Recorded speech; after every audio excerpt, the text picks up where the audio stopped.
behind wringing one's hands. But a similar gesture, rubbing one's hands together, means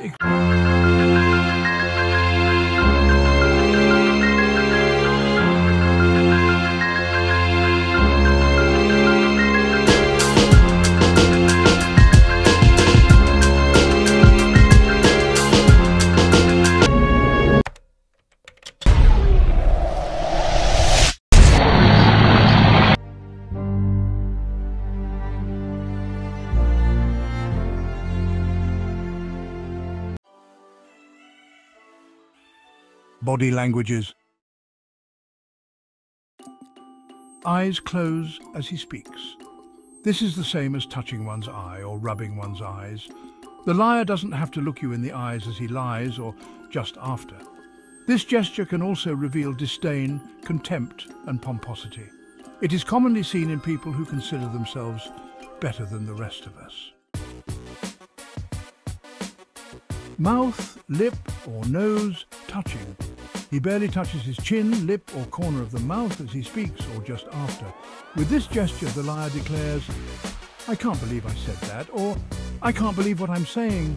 When he touches his nose, the liar is saying, "This stinks even to me." The act also conveniently covers his mouth. Palms not up when gesturing. The person appears to be carrying on an animated conversation, however, he is always hiding his palms. It's a form of holding back and hiding one's true feelings. The gesture indicates a general unwillingness to be vulnerable. It is a mild version of crossed arms or crossed legs. Remember, openness is sincerity because the speaker or listener has nothing to hide. Most of us can control what shows on our faces because we have mastered that ability through experience and practice. However, even skilled liars and sexual users do not realize that their hands or feet can reveal them as the snakes they are. That's if you are looking for it. Pay attention. The liar can tell his tale or spin her web and feel far less guilt if he does not have his feet firmly planted on the ground. Doubt the words of anyone whose feet are not flat on the floor and steady.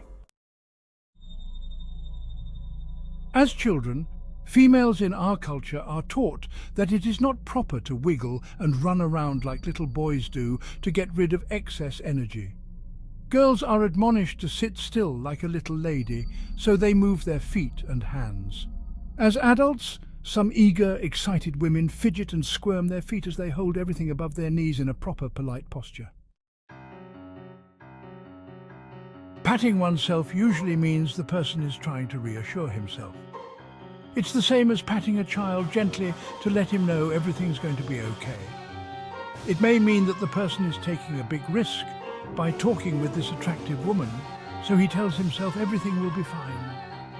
Then again, it could mean that he's telling himself that it's okay to lie just this one time.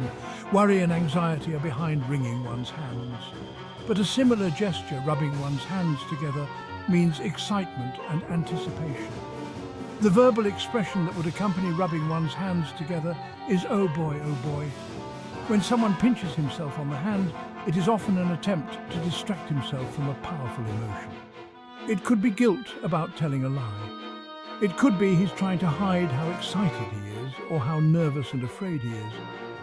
Picking at one's cuticles or nails is sometimes the same as hand pinching, but generally it means the person is angry or frustrated. When hands are folded with fingers intertwined, it commonly means the person is trying to disguise what his hands want to divulge.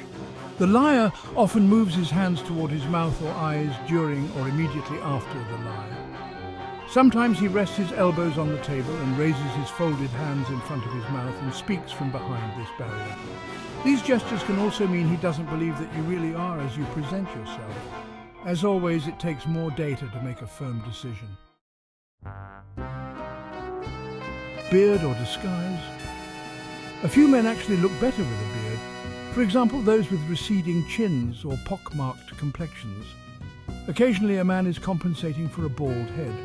Many times his beard is an attempt to make the world believe he's an intelligent authority figure. Other times his beard is a facade that he hides behind while he manipulates you with words. Be suspicious. Start with the attitude that he must prove himself doubly. Eyeglasses or masks. Many people wear glasses for the same reason as some men wear beards. They want others to see them as intelligent, or they are hiding behind a wall of glass. The most suspicious glasses are tinted. Hiding one's eyes is always suspect. Mistaken signs of dishonesty. Unless he touches his face, some postures or gestures are commonly mistaken for lying, but they usually mean he's controlling himself, trying to prevent his excitement or nervousness from showing. When standing or sitting, if his legs are crossed, but not tightly, that's okay. When seated, if he has both hands folded, holding his kneecap, that's probably just nervousness. If he's holding his shin or calf with one or both hands, he's not open, but probably isn't lying.